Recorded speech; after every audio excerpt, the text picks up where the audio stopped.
ओम श्री गणेशाय नमः। ओम श्री सांब सदाशिवाय नमः। अथ संक्षिप्त रुद्री पाठः। अथ षडङ्गन्यासः। हरिः ओम मनो ज्योतिर्जुखता माजस्य बृहस्पतिर्यज्ञमिमं तनोत्वरिष्टं यज्ञगुं समिमं दधातु विश्वे देवाः इहमादयन्तामों प्रतिष्ठ। ओम हृदयाय नमः। ओम अवोदिग्निः शमिधा जनानां प्रतिधेनुमिवायति मुखाशं जह्वाइव प्रवयामुज्जिहानाः प्रभानवः स्रतेनाकमच्छ। ओम शिरसे स्वाहा। ओम मूर्धानन्दिवो अरतिं पृथिव्या वैश्वानरमृतया जातमग्निं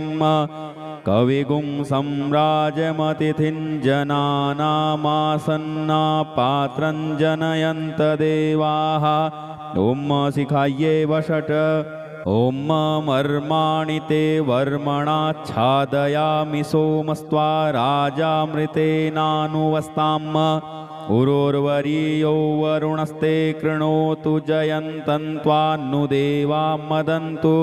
ओम कवचाय हुम। ओम विश्वतश्चक्षुरुत विश्वतो मुखो विश्वतो बाहुरुत विश्वतस्पात शम्बाहुभ्यां धमतिशम्पतत्रैर्द्यावा भूमि जनयन् देव एकः। ओम नेत्रत्रयाय वौषठ। ओम मानस्तो केतनये मान आयुखिमानो गोखुमानो अश्वेखुरीरिखः मानो वीरानुद्रभामिनो वधीर्हविखमन्तः शदमित्वा हवामहे। ओम अस्त्राय फट्। अथ ध्यानम्। ओम ध्याये नित्यं महेशं रजतगिरिनिभं चारुचन्द्रावतंसं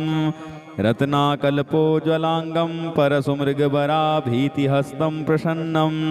पद्मासीनं समन्तात् स्तुतममरगणैर्व्याघ्रकृतिं वशानं विश्वाद्यं विश्ववन्द्यं निखिलभयहरं पञ्चवक्त्रं त्रिनेत्रं। भगवते श्री सांब सदाशिवाय नमः। अथ पाठः। हरिः ओम गणानां त्वा गणपतिगुं हवामहे प्रियाणां त्वा प्रियपतिगुं हवामहे निधीनां त्वा निधिपतिगुं हवामहे। वसो मम आहमजानि गर्भधमा त्वमजासि गर्भधम्। गायत्री त्रिष्टुप्जगत्यनुष्टुप्पङ्क्त्याशः बृहत्युष्णिहा ककुप्सूचिभिः शम्यन्तु त्वा द्विपदाजाश्चतुष्पदास्त्रिपदाजाश्च खट्पदाः विच्छन्दाजाश्च सछन्दाः सूचिभिः शम्यन्तु त्वा। सहस्तोमाः सह छन्दसयावृतः सह प्रमारिखयः सप्तदेव्याः पूर्वेखां पन्थामनुदिश्य धीरा अन्वालेभिरे रथ्यो नरस्मिन् जज्जाग्रतो दूरमुदैति दैवं तदुसुप्तस्य तथैवैति दूरङ्गमं ज्योतिखां ज्योतिरेकन्तन्मे मनः शिवसङ्कल्पमस्तु। येन कर्माण्यपशो मनीखिणो यज्ञे कृण्वन्ति विदथे कुधीराः यदपूर्वं यक्ष्यमन्तः प्रजानां तन्मे मनः शिवसङ्कल्पमस्तु। यत्प्रज्ञानमुतचेतो धृतिश्च जज्ज्योतिरन्तरमृतं प्रजासु यस्मान्नरिते किञ्चन कर्म क्रियते तन्मे मनः शिवसङ्कल्पमस्तु। येनेदं भूतं भुवनं भविष्यत्परिगृहीतममृतेन सर्वं येन यज्ञस्तायते सप्तहोता तन्मे मनः शिवसङ्कल्पमस्तु। यस्मिन् ऋचः सामजजो गुंखि यस्मिन् प्रतिष्ठिता रथना भाविवाराः यस्मिश्चित्तगुं सर्वमोतं प्रजानां तन्मे मनः शिवसङ्कल्पमस्तु। सुखारथिरस्वानिव जन्मनुख्याने नीयते भीषुभिर्वार्जिन इव हृत्प्रतिष्ठं जदजिरञ्जविष्ठं तन्मे मनः शिवसङ्कल्पमस्तु। हरिः ॐ सहस्रशेरेखा पुरुषः सहस्राक्षः सहस्रपात् शभूमिगुं सर्वतः स्मृत्वा तिष्ठद्दशाङ्गुलं पुरुष एवेदगुं सर्वं यद्भूतं यच्च भाव्यं उतामृतत्वस्य सानो जदन्ये नातिरोहति एतावानस्य महिमा तो ज्ञायाश्च पुरुषः पादोस्य विश्वाभूतानि त्रिपादस्यामृतं दिवि त्रिपादूर्ध्व उदयत्पुरुषः पादोस्येहा भवत् पुनः ततो विख्वं व्यक्रामत्सासनानसने अभि ततो विराड जायत विराजो अधिपुरुषः सजातो अत्यरिच्यत पश्चात् भूमिमथो पुरः तस्माद्यज्ञा सर्वहुतः संभृतं प्रखिदाज्यं पशुस्ताश्चक्रे वायव्या नारण्याग्राम्याश्च जे तस्माद्यज्ञा सर्वहुतरिचः सामानि जग्गिरे छन्दागुंसि जग्गिरे तस्माद्यजुस्तस्माद्दजायत तस्मादस्वा अजायन्त जे केचो भयादतः गावो ह जग्गिरे तस्माज्जाता अजावयः तं यज्ञं बर्हिः प्रोक्षन् पुरुखं जातमग्रतः तेन देवा अयजन्त साध्यारिखजश्च जे यत्पुरुखं व्यदधुः कतिधाप्य कल्पयन्न मुखं किमस्यासीत् किं बाहु किमूरुपादा उच्येते ब्राह्मणोऽस्य मुखमासीत् बाहुराजन्यः कृतः ऊरु तदस्य दद्वैश्यः पद्भ्यां शूद्रो अजायत चन्द्रमा मनसो जातश्चक्षुः सूर्यो अजायत श्रोत्राद्वायुश्च प्राणस्य मुखादग्निरजायत नाभ्या आसीदन्तरिक्षगुं शीष्णोर्द्यौः समवर्तत पद्भ्यां भूमिर्दिशः श्रोत्रात् तथा लोकान् अकल्पयन् यत्पुरुखेण हविखा देवा यज्ञमतन्वत वसन्तोऽस्यासीदाज्यं ग्रीष्म इध्मः शरद्धविः सप्तास्यासन् परिधयस्त्रिः सप्तसमिधः कृताः देवा यदज्ञन्तन्वानान् अबध्नन् पुरुखं पशुं यज्ञेन यज्ञमयजन्त देवास्तानि धर्माणि प्रथमा न्यासन्नो ते हनाकं महिमानः शचन्त यत्र पूर्वे साध्याः सन्ति देवाः अद्भ्यः संभृतः पृथिव्यैरसाश्च विश्वकर्मणः समवर्तताग्रे तस्य त्वष्टा विददद्रूपमेति तन्मर्तस्य देवत्वमाजानमग्रे वेदाहमेतं पुरुखं महान्तमादित्यवर्णं तमसः परस्तात् तमेव विदित्वाति मृत्युमेति नान्यः पन्था विद्यते अनाय प्रजापतिश्चरति गर्भे अन्तर्जायमानो बहुधा विजायते तस्य योनिं परिपश्यन्ति धीरास्तस्मिन् हतस्थुर्भुवनानि विश्वा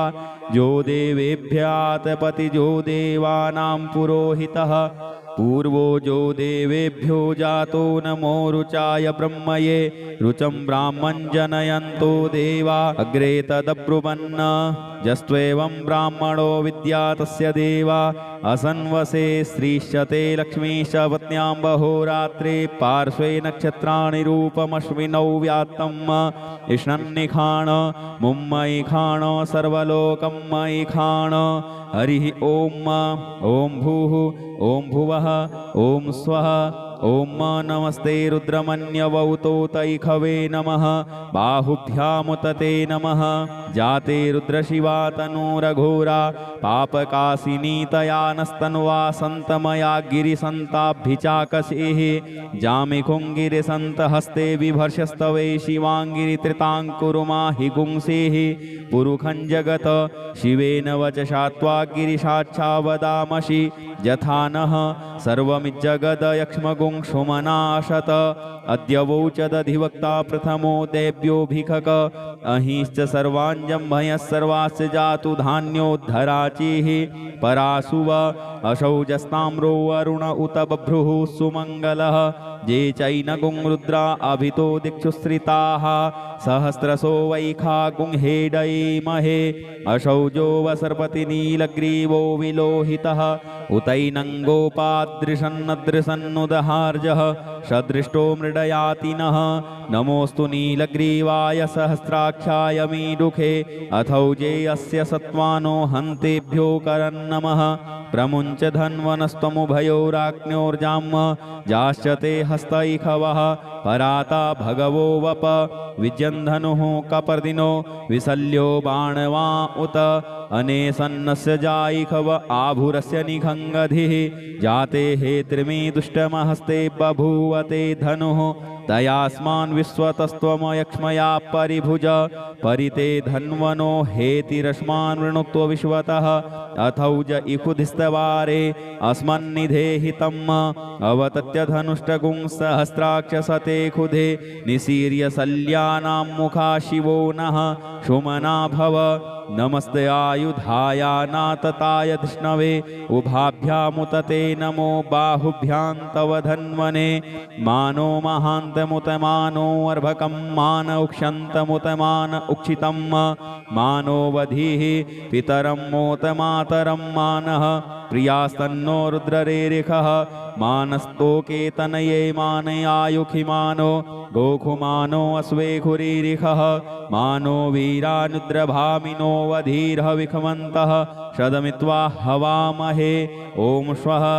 ॐ भुवः ॐ भूः हरिः ॐ मारिचं वाचं प्रपद्ये मनोजजुः प्रपद्ये शाम प्राणं प्रपद्ये चक्षुः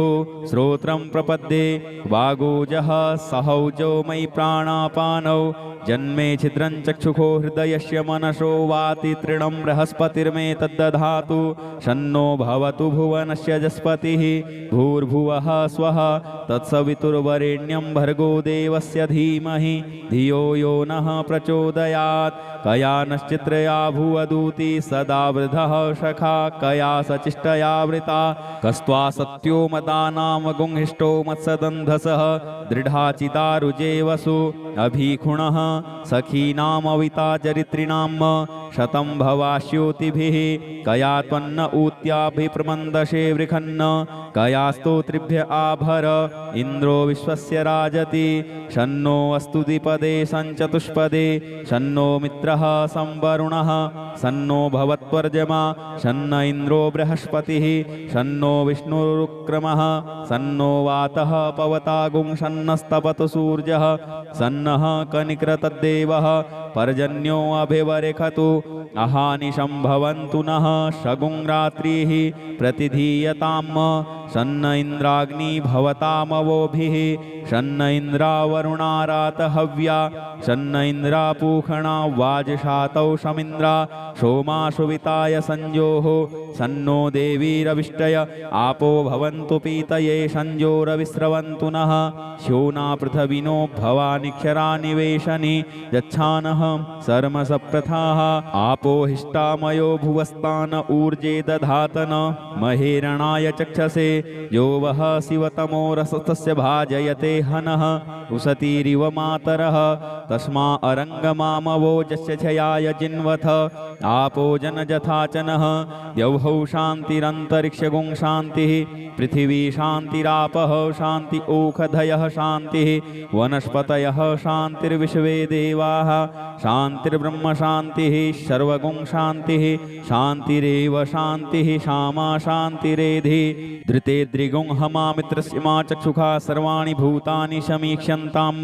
मित्रस्याहं चक्षुषा सर्वाणि भूतानि समीक्षे मित्रस्य चक्षुषा समीक्ष्यामहे धृते द्रिगुं हमाजोक्ते सन्दृशजीव्या संयोक्ते सन्दृशजीव्यासं नमस्ते हरसे शोचिखे नमस्ते अस्त्वर्चिखे अन्यास्ते अस्पत्तपन्तु हेतयः पावको अस्मभ्यगुं शिवो भव नमस्ते अस्तु विद्युते नमस्ते स्तनैत्नवे नमस्ते भगवन्नस्तु यतः स्वः समीहसे यतो यतः समीहसे ततो नो अभयं कुरु सन्नः कुरु प्रजाभ्यो भयन्नः पशुभ्यः सुमित्रियान् आप ओखधयः सन्तु दुर्मित्रियास्तस्मै सन्तु जो अस्मान् द्वेष्टियञ्च वयं द्विक्मः तच्चक्षुर्देव हितं पुरस्तात् शुक्रमुच्चरत पश्येम शरदः शतं जीवेम शरदः शतगुं शृणुयाम शरदः शतं पब्रवाम शरदः शतमदीनाः श्याम शरदः शतं भूयश्च शरदः शतात्त हरिः ॐ स्वस्ति न इन्द्रो वृधस्रवाः स्वस्ति नः पूषा विश्ववेदाः स्वस्ति नस्तारक्षो अरिष्टनेमिः स्वस्ति नो बृहस्पतिर्दधातु ॐ पयः पृथिव्यां पय ऊखधिकुपयो दिव्यन्तरिक्षे पयोधाः पयस्वतीः प्रदिशः सन्तु मह्यम् ॐ विष्णोरराटमसि विष्णोः स्नप्थेस्तु विष्णोः शिवरसि विष्णो ध्रुवोषि वैष्णवमसि विष्णवे त्वा ॐ अग्निर्देवता वातो देवता सूर्यो देवता चन्द्रमा देवता वशवो देवता रुद्रा देवता दित्या देवता मरुतो देवता विश्वे देवा देवता बृहस्पतिर्देवतेन्द्रो देवता वरुणो देवता ॐ सद्यो जातं प्रपद्यामि सद्यो जाताय वै नमो नमः भवे भवेनाति भवे भवस्व मां भवोद्भवाय नमः वामदेवाय नमो ज्येष्ठाय नमः श्रेष्ठाय नमो रुद्राय नमः कालाय नमः कलविकरणाय नमो बलविकरणाय नमो बलाय नमो बलप्रमथनाय नमः सर्वभूतदमनाय नमो मनोन्मनाय नमः अघोरेभ्योऽथ घोरेभ्यो घोरघोरतरेभ्यः सर्वेभ्यः सर्वसर्वेभ्यो नमस्ते अस्तु रुद्ररूपेभ्यः तत्पुरुषाय विद्महे महादेवाय धीमहि तन्नो रुद्रः प्रचोदयात् ईशानः सर्वविद्यानाम् ईश्वरः सर्वभूतानां ब्रह्माधिपतिर्ब्रह्मणोऽधिपतिर्ब्रह्मा शिवो मे अस्तु सदा शिवोम् ॐ शिवो नाम शिशुअधितिस्ते पिता नमस्ते अस्तु मामाहि गुंसेः निवर्त्ययाम्यायुखेनाद्याय प्रजननाय रायस्पोखाय सुप्रजास्त्वाय सुवीर्याय ॐ विश्वानि देव सवितर्दुरितानि पराशुभ यद्भद्रं तन्न आशुभ ॐ द्यौः शान्तिरन्तरिक्षगुं शान्तिः पृथिवी शान्तिरापः शान्तियोखधयः शान्तिः वनस्पतयः शान्तिर्विश्वे देवाः शान्तिर्ब्रह्म शान्तिः सर्वगुं शान्तिः शान्तिरेव शान्तिः श्यामा शान्तिरेधि ॐ सर्वेखां वा एकवेदानागुंग्रसो यत्साम सर्वेखाम् एवैनमेतद्वेदानागुंग्रसेनाभिषिञ्चते हरिः ॐ गणानां त्वा गणपतिगुं हवामहे प्रियाणां त्वा प्रियपतिगुं हवामहे निधीनां त्वा निधिपतिगुं हवामहे वसो मम आहमजानि गर्भधमा त्वमजासि गर्भधम् गायत्री त्रिष्टुप् जगत्यनुष्टुप् बृहत्युष्णिहा ककुप्सूचिभिः शम्यं तुत्वा द्विपदाजाश्चतुष्पदास्त्रिपदाजाश्च खट्पदाः विच्छन्दाजाश्च सछन्दाः सूचिभिः सम्यन्तु त्वा सहस्तोमाः सह छन्दसयावृतः सह प्रमारिखयः सप्तदेव्याः पूर्वेखां पन्थामनुदिश्य धीरा अन्वालेभिरेरथ्यो नरस्मिन् जज्जाग्रतो दूरमुदैति दैवं तदुसुप्तस्य तथैवैति दूरङ्गमं ज्योतिखाञ्ज्योतिरेकन्तन्मे मनः शिवसङ्कल्पमस्तु येन कर्माण्यपसो मनीखिणो यज्ञे कृण्वन्ति विदथे कुधीराः यदपूर्वं यक्ष्यमन्तः प्रजानां तन्मे मनः शिवसङ्कल्पमस्तु यत्प्रज्ञानमुतचेतो धृतिश्च जज्ज्योतिरन्तरमृतं प्रजासु यस्मान्नरिते किञ्चन कर्म क्रियते तन्मे मनः शिवसङ्कल्पमस्तु येनेदं भूतं भुवनं भविष्यत्परिगृहीतममृतेन सर्वं येन यज्ञस्तायते सप्तहोता तन्मे मनः शिवसङ्कल्पमस्तु जस्मिन् ऋचः सामजजो गुंखि जस्मिन् प्रतिष्ठिता रथना भाविवाराः जस्मिश्चित्तगुं सर्वमोतं प्रजानां तन्मे मनः शिवसङ्कल्पमस्तु सुखारथिरस्वानिव जन्मनुख्यानेनीयते भीषुभिर्वार्जिन इव हृत्प्रतिष्ठं जदजिरञ्जविष्ठं तन्मे मनः शिवसङ्कल्पमस्तु हरिः ॐ सहस्रशेरेखा पुरुषः सहस्राक्षः सहस्रपात् शभूमिगुं सर्वतस्पृत्वा तिष्ठद्दशाङ्गुलं पुरुष एवेदगुं सर्वं यद्भूतं यच्च भाव्यं उतामृतत्वस्य सानो जदन्ये नातिरोहति एतावानस्य महिमा तो ज्ञाया वीणाश्च पूरुखः पादोऽस्य विश्वाभूतानि त्रिपादस्यामृतं दिवि त्रिपादूर्ध्व उदैत्पुरुखः पादोऽस्येहा भवत् पुनः ततो विख्वं व्यक्रामत्सासनानसने अभि ततो विराड जायत विराजो अधिपूरुखः सजातोऽत्यरिच्यत पश्चात् भूमिमथो पुरः तस्माद्यज्ञा सर्वभूतः संभृतं प्रखिदाज्यम् पशुस्ताश्चक्रे वायव्या नारण्याग्राम्याश्च जे तस्माद्यज्ञा सर्वभूतरिचः सामानि जग्गिरे छन्दागुंसि जग्गिरे तस्माद्यजुस्तस्मादजायत तस्मादस्वा अजायन्त जे केचो भयादतः गावो ह जग्गिरे तस्माज्जाता अजावयः तं यज्ञं बर्हिः प्रोक्षन् पुरुखं जातमग्रतः तेन देवा अयजन्त साध्यारिखजश्च जे यत्पुरुखं व्यदधुः कतिधाभ्य कल्पयन्न मुखं किमस्यासीत् किं बाहु किमूरुपादा उच्येते ब्राह्मणोऽस्य मुखमासीत् बाहुराजन्यः कृतः ऊरु तदस्य दद्वैश्यः पद्भ्याङ्गुंशूद्रो अजायत चन्द्रमा मनसो जातश्चक्षुः सूर्यो अजायत श्रोत्राद्वायुश्च प्राणस्य मुखादग्निरजायत नाभ्या आसीदन्तरिक्षगुंशिष्णोर्द्यौः समवर्तत पद्भ्यां भूमिर्दिशः श्रोत्रात् तथा लोकान् अकल्पयन् यत्पुरुखेण हविखा देवा यज्ञमतन्वत वसन्तोऽस्यासीदाज्यं ग्रीष्म इध्मः शरद्धविः सप्तास्यासन् परिधयस्त्रिः सप्तसमिधः कृताः देवा यदज्ञन्तन्वानान् अबध्नन् पुरुखं पशुं यज्ञेन यज्ञमयजन्त देवास्तानि धर्माणि प्रथमा न्यासन्नो ते हनाकं महिमानः शचन्त यत्र पूर्वे साध्याः सन्ति देवाः अद्भ्यः संभृतः पृथिव्यैरसाश्च विश्वकर्मणः समवर्तताग्रे तस्य त्वष्टा विददद्रूपमेति तन्मर्तस्य देवत्वमाजानमग्रे वेदाहमेतं पुरुखं महान्तमादित्यवर्णं तमसः परस्तात् तमेव विदित्वाति मृत्युमेति नान्यः पन्था विद्यते अनाय प्रजापतिश्चरति गर्भे अन्तर्जायमानो बहुधा विजायते तस्य योनिं परिपश्यन्ति धीरास्तस्मिन् हतस्थुर्भुवनानि विश्वा जो देवेभ्यातपति जो देवानां पुरोहितः पूर्वो जो देवेभ्यो जातो नमो रुचाय ब्रह्मये रुचं ब्राह्मं जनयन्तो देवा अग्रे तदब्रुवन् जस्त्वेवं ब्राह्मणो विद्या तस्य देवा असन्वसे श्रीश्चते लक्ष्मीश्च पत्न्यां बहोरात्रे पार्श्वे नक्षत्राणि रूपमश्विनौ व्यात्तम् इष्णन्निखाण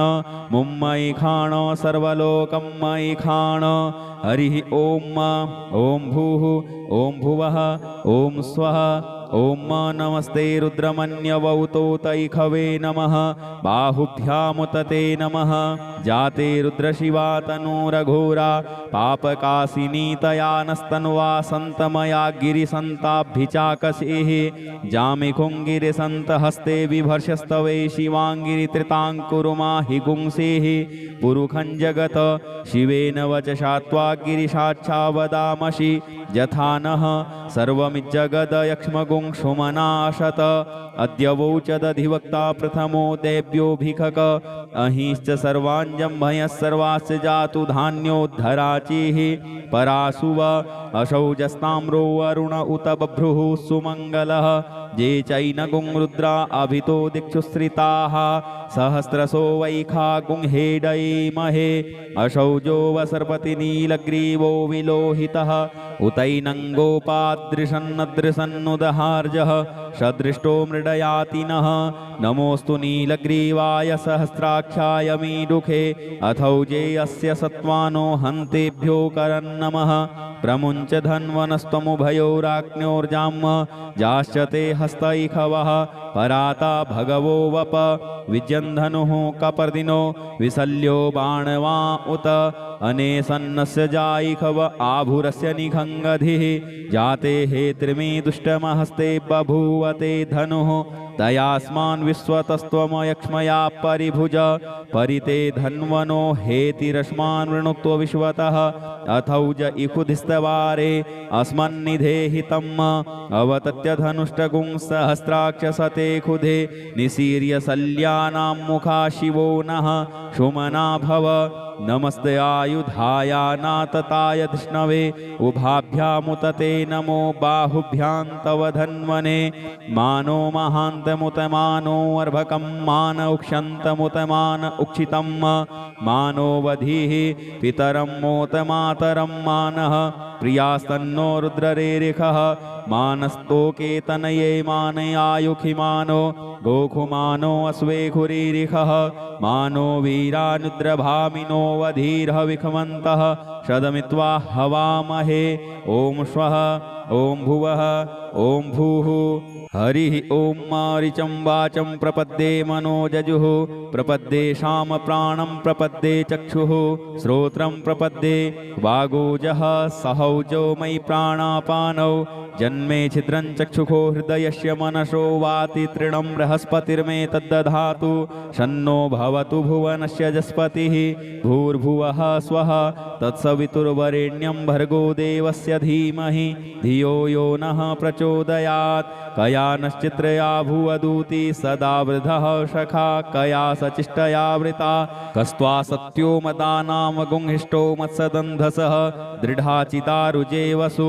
अभीखुणः सखीनामविता चरित्रिणां शतं भवास्योतिभिः कया त्वन्न ऊत्याभिप्रमन्दशे वृखन्न कया स्तोत्रिभ्य आभर इन्द्रो विश्वस्य राजति शन्नो अस्तु द्विपदे सञ्चतुष्पदे शन्नो मित्रः संवरुणः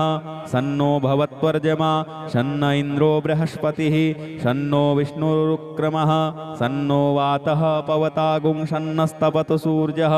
सन्नः कनिक्रतद्देवः पर्जन्यो अभिवरेखतु अहानिशं भवन्तु नः शगुं रात्रिः प्रतिधीयताम् शन्न इन्द्राग्नि भवतामवोभिः शन्न इन्द्रावरुणारात हव्या शन्न इन्द्रापूषणा वाजशातौ शमिन्द्रा सोमाशुविताय संजोः शन्नो देवीरविष्टय आपो भवन्तु पीतये संजोरविस्रवन्तु नः शोना पृथविनो भवानिक्षरा निवेशनि यच्छानः सर्मसप्रथाः आपो हिष्टामयो भुवस्तान ऊर्जे दधातन महेरणाय चक्षसे यो वः शिवतमो रसस्तस्य भाजयते हनः उसतीरिव मातरः तस्मा अरङ्गमामवोजस्य छयाय जिन्वथ आपो जनजथाचनः द्यौः शान्तिरन्तरिक्षगुं शान्तिः पृथिवी शान्तिरापः शान्ति ओखधयः शान्तिः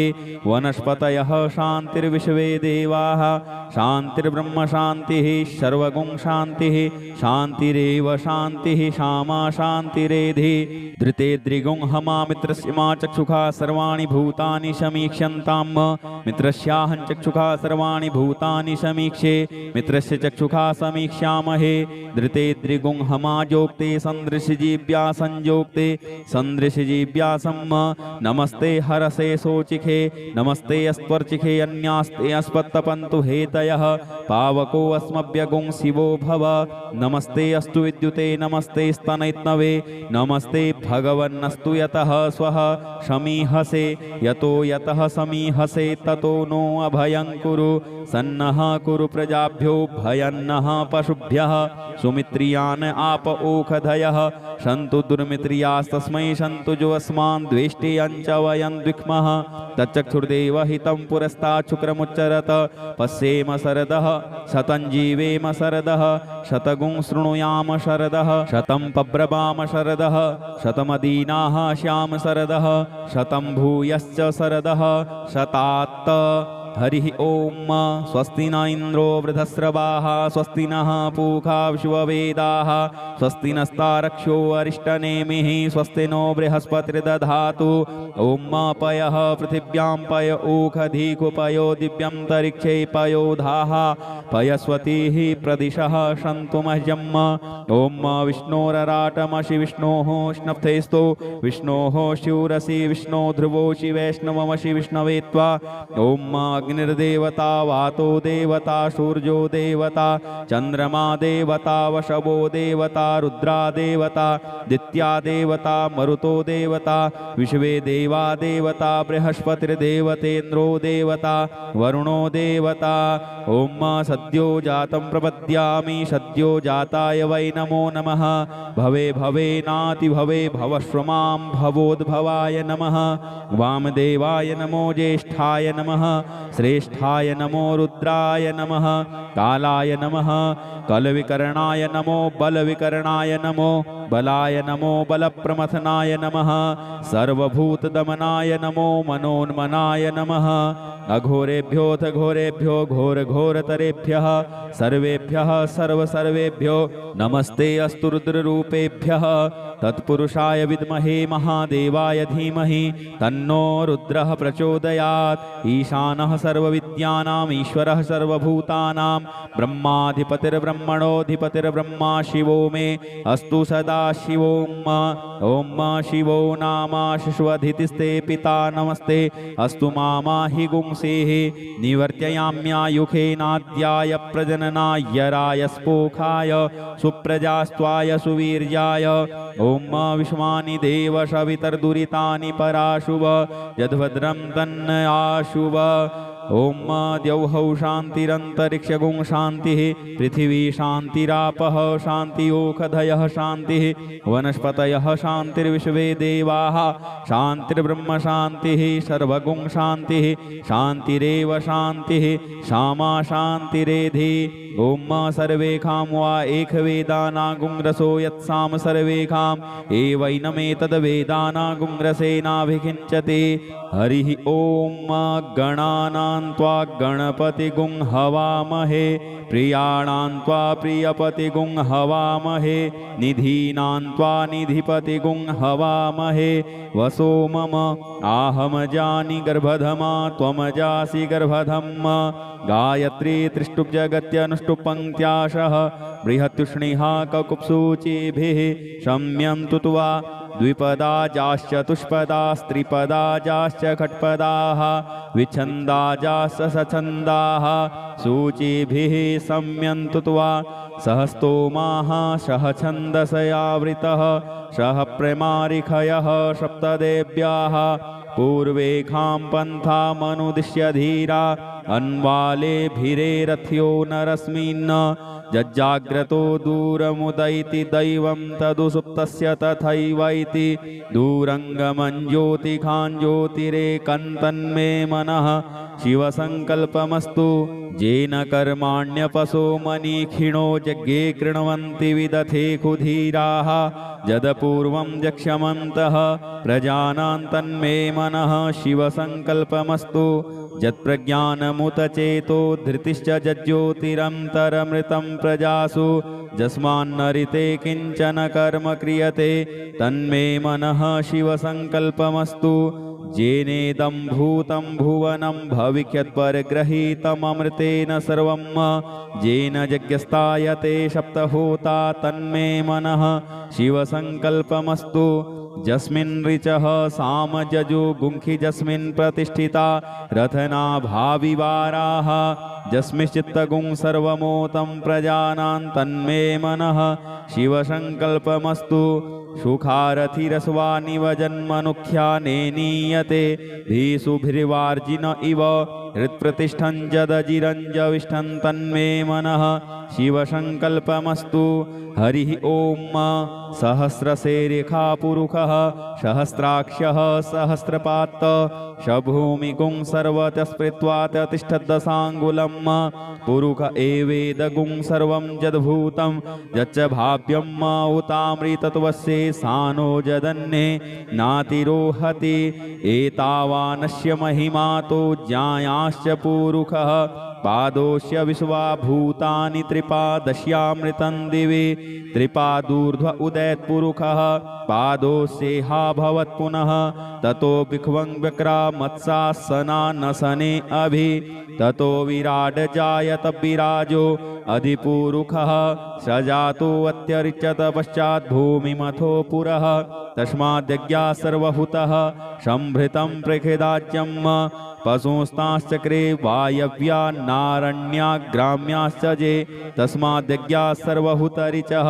सामानि जग्गिरे छन्दागुंसि जग्गिरे तस्माद्यजुस्तस्माद्दजायत तस्मादस्वा अजायन्त जे केचो भयादतः गावो ह जग्गिरे तस्मात् अजावयः तं यज्ञं बर्हिः कि प्रोक्षन् पुरुखं जातमग्रतः तेन देवा अयजन्त साध्यारिखजश्च ये यत्पुरुखं व्यदधुः कतिधाप्य कल्पयन्न मुखं किमस्यासीत् किं बाहु किमूरुपादा उच्येते ब्राह्मणोऽस्य मुखमासीत् बाहुराजन्यः कृतः ऊरु तदस्य दद्वैश्यः पद्भ्याङ्गुंशूद्रो अजायत चन्द्रमा मनसो जातश्चक्षुः सूर्यो अजायत श्रोत्राद्वायुश्च प्राणस्य मुखादग्निरजायत नाभ्या आसीदन्तरिक्षगुंशिष्णोर्द्यौः समवर्तत पद्भ्यां भूमिर्दिशः श्रोत्रात् तथा लोकान् अकल्पयन् यत्पुरुखेण हविखा देवा यज्ञमतन्वत वसन्तोऽस्यासीदाज्यं ग्रीष्म इध्मः शरद्धविः सप्तास्यासन् परिधयस्त्रिः सप्तसमिधः कृताः देवा यदज्ञन्तन्वानान् अबध्नन् पुरुखं पशुं यज्ञेन यज्ञमयजन्त देवास्तानि धर्माणि प्रथमा न्यासन्नो ते हनाकं महिमानः शचन्त यत्र पूर्वे साध्याः सन्ति देवाः अद्भ्यः संभृतः पृथिव्यैरसाश्च विश्वकर्मणः समवर्तताग्रे तस्य त्वष्टाविदद्रूपमेति तन्मर्तस्य देवत्वमाजानमग्रे वेदाहमेतं पुरुखं महान्तमादित्यवर्णन्तमशः परस्तात् तमेव विदित्वाति मृत्युमेति नान्यः पन्था विद्यते अनाय प्रजापतिश्चरति गर्भे अन्तर्जायमानो बहुधा विजायते तस्य योनिं परिपश्यन्ति धीरास्तस्मिन् हतस्थुर्भुवनानि विश्वा जो देवेभ्यातपतिजो देवानां पुरोहितः पूर्वो जो देवेभ्यो जातो नमो रुचाय ब्रह्मये रुचं ब्राह्मं जनयन्तो देवा अग्रे तदब्रुवन्न यस्त्वेवं ब्राह्मणो विद्या तस्य देवा असन्वसे श्रीश्चते लक्ष्मीश्च पत्न्यां बहोरात्रे पार्श्वे नक्षत्राणि रूपमश्विनौ व्यात्तम् इष्णन्निखाण मुम्मयि खाण सर्वलोकं मयि खाण हरिः ॐ भूः ॐ भुवः ॐ स्वः ॐ नमस्ते रुद्रमन्यवौतो तैखवे नमः बाहुभ्यामुतते नमः जाते रुद्रशिवा तनूरघोरा पापकासिनी तया नस्तन्वा सन्तमया गिरिसन्ताभिचाकसेः जामिखुङ्गिरिसन्तहस्ते बिभर्षस्तवे शिवाङ्गिरित्रिताङ्कुरुमा हि गुंसेः पुरुखं जगत शिवेन वचसा त्वा गिरिशाच्छा वदामसि यथा नः सर्वमिज्जगदयक्ष्मगुंशुमनाशत अद्य वोचदधिवक्ता प्रथमो देव्योऽभिखक अहिश्च सर्वाञ्जम्भयः सर्वास्य जातु धान्योद्धराचिः परासुव अशौजस्ताम्रो वरुण उत बभ्रुः सुमङ्गलः ये चैनगुं रुद्रा अभितो दिक्षुश्रिताः सहस्रशो वैखा गुंहेडयेमहे अशौजो वसर्पति नीलग्रीवो विलोहितः उतैनङ्गोपादृशन्नदृशन्नुदहार्जः सदृष्टो मृडयातिनः नमोऽस्तु नीलग्रीवाय सहस्राक्षाय मीडुखे अथौजे अस्य सत्त्वानो हन्तेभ्यो करन्नमः प्रमुञ्च धन्वनस्त्वमुभयोराज्ञोर्जाम् जाश्च ते हस्तैखवः पराता भगवो वप विजन्धनुः कपर्दिनो विशल्यो बाणवा उत अनेसन्नस्य जायिखव आभुरस्य निखङ्गधिः जाते हे त्रिमी दुष्टमहस्ते बभूवते धनुः तयास्मान् विश्वतस्त्वमयक्ष्मया परिभुज परिते धन्वनो हेतिरस्मान् वृणुत्व विश्वतः अथौज इकुधिस्तवारे अस्मन्निधेहितम् अवतत्य धनुष्टगुं सहस्राक्षसते खुधे निसीर्य शल्यानां मुखा शिवो नः सुमना भव नमस्ते आयुधायानातताय धिष्णवे उभाभ्यामुतते नमो बाहुभ्यां तव धन्वने मानो महान् मान्तमुतमानो अर्भकं मान उक्षन्तमुतमान उक्षितं मानो वधीः पितरं मोतमातरं मानः प्रियास्तन्नो रुद्ररेरिखः मानस्तोके तनये मानयायुखिमानो गोखुमानो अस्वेखुरीरिखः मानो वीरानुद्रभामिनो वधीर्ह विखमन्तः शदमित्वा हवामहे ॐ श्वः ॐ भुवः ॐ भूः हरिः ॐ मारिचं वाचं प्रपद्ये मनोजजुः प्रपद्ये शाम प्राणं प्रपद्ये चक्षुः श्रोत्रं प्रपद्ये वागोजः सहौजो मयि प्राणापानौ जन्मे छिद्रं चक्षुषो हृदयस्य मनसो वाति तृणं बृहस्पतिर्मे तद्दधातु शन्नो भवतु भुवनस्य जस्पतिः भूर्भुवः स्वः तत्सवितुर्वरेण्यं भर्गो देवस्य धीमहि धियो यो नः प्रचोदयात् कया नश्चित्रया भुवदूति सदा वृधः सखा कया सचिष्टया वृता कस्त्वा सत्यो मदानां गुंहिष्टो मत्सदन्धसः दृढाचितारुजेवसु अभीखुणः सखीनामविता चरित्रिणां शतं भवास्योतिभिः कया त्वन्न ऊत्याभिप्रमन्दशे वृखन्न कया स्तोत्रिभ्य आभर इन्द्रो विश्वस्य राजति शन्नो अस्तु द्विपदे सञ्चतुष्पदे शन्नो मित्रः संवरुणः शन्नो भवत्वर्जमा शन्न इन्द्रो बृहस्पतिः शन्नो विष्णुरुक्रमः शन्नो वातः पवतागुं शन्नस्तपतु सूर्यः सन्नः कनिक्रतद्देवः पर्जन्यो अभिवरेखतु अहानिशं भवन्तु नः शगुं रात्रिः प्रतिधीयताम् शन्न इन्द्राग्नि भवतामवोभिः शन्न इन्द्रावरुणा रातहव्या शन्न इन्द्रापूषणा वाजशातौ शमिन्द्रा सोमाशुविताय संजोः शन्नो देवीरविष्टय आपो भवन्तु पीतये संजोरविस्रवन्तु नः श्योना पृथविनो भवानिक्षरा निवेशनि यच्छानः सर्मसप्रथाः आपो हिष्टामयो भुवस्तान ऊर्जे दधातन महेरणाय चक्षसे यो वः शिवतमो रसस्तस्य भाजयते हनः उसतीरिव मातरः तस्मा अरङ्गमामवोजस्य छयाय जिन्वथ आपो जनजथाचनः द्यौः शान्तिरन्तरिक्षगुं शान्तिः पृथिवी शान्तिरापः शान्ति ओखधयः शान्तिः वनस्पतयः शान्तिर्विश्वे देवाः शान्तिर्ब्रह्म शान्तिः सर्वगुं शान्तिः शान्तिरेव शान्तिः श्यामा शान्तिरेधि धृते द्रिगुं हमा मित्रस्य मा चक्षुषा सर्वाणि भूतानि समीक्ष्यन्तां मित्रस्याहं चक्षुषा सर्वाणि भूतानि समीक्षे मित्रस्य चक्षुषा समीक्ष्यामहे धृते द्रिगुं हमा जोक्ते सन्दृशजीव्या संयोक्ते सन्दृशजीव्यासं नमस्ते हरसे सोचिखे नमस्ते अस्त्वर्चिखे अन्यास्ते अस्पत्तपन्तु हेतयः पावको अस्मभ्यगुं शिवो भव नमस्ते अस्तु विद्युते नमस्ते स्तनैत्नवे नमस्ते भगवन्नस्तु यतः स्वः समीहसे यतो यतः समीहसे ततो नो अभयं कुरु सन्नः कुरु प्रजाभ्यो भयन्नः पशुभ्यः सुमित्रियान् आप ओखधयः सन्तु दुर्मित्रियास्तस्मै सन्तु जो अस्मान् द्वेष्टे अंच वयं द्विक्मः तच्चक्षुर्देव हितं पुरस्तात् शुक्रमुच्चरत पश्येम शरदः शतं जीवेम शरदः शतगुं शृणुयाम शरदः शतं पब्रवाम शरदः शतमदीनाः श्याम शरदः शतं भूयश्च शरदः शतात्त हरिः ॐ स्वस्ति न इन्द्रो वृधस्रवाः स्वस्ति नः पूषा विश्ववेदाः स्वस्ति नस्तारक्षो अरिष्टनेमिः स्वस्ति नो बृहस्पतिर्दधातु ॐ पयः पृथिव्यां पय ओखधीकुपयो दिव्यन्तरिक्षे पयोधाः पयस्वतीः प्रदिशः सन्तु मह्यम् ॐ विष्णोरराटमसि विष्णोः स्नप्थेस्तु विष्णोः शिवरसि विष्णो ध्रुवोषि वैष्णवमसि विष्णवे त्वा ॐ अग्निर्देवता वातो देवता सूर्यो देवता चन्द्रमा देवता वशवो देवता रुद्रा देवता दित्या देवता मरुतो देवता विश्वे देवा देवता बृहस्पतिर्देवतेन्द्रो देवता वरुणो देवता ॐ सद्यो जातं प्रपद्यामि सद्यो जाताय वै नमो नमः भवे भवे नाति भवे भवश्वमां भवोद्भवाय नमः वामदेवाय नमो ज्येष्ठाय नमः श्रेष्ठाय नमो रुद्राय नमः कालाय नमः कलविकरणाय नमो बलविकरणाय नमो बलाय नमो बलप्रमथनाय नमः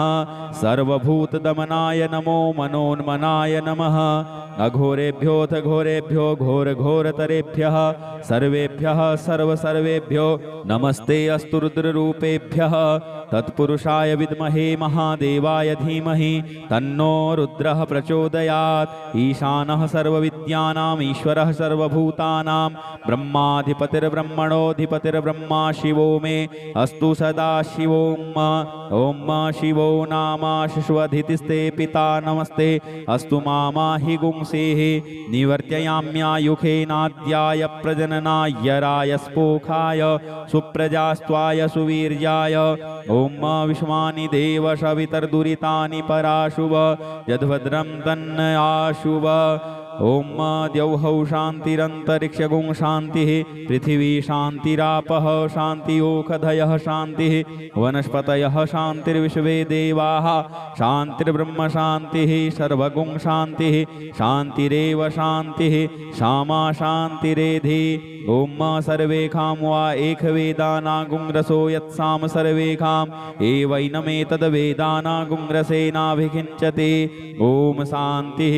शान्तिः शान्तिः सुशान्तिर्भवतु सर्वा अरिष्टसुशान्तिर्भवतु नमः पार्वतीपतये हर हर महादेव शम्भो यदक्षरपदभ्रष्टं मात्राहीनं च यद्भवेत् तत्सर्वं क्षम्यतां देव प्रसीद परमेश्वर अनेन कृतेन श्री रुद्राभिषेककर्मणा श्री भवानी शंकर महारुद्रः प्रियतां न मम ओम श्री शांब सदाशिवार्पणमस्तु हर हर महादेव हर हर महादेव हर हर महादेव शंभो ओम श्री हरेश्वराय नमः ओम।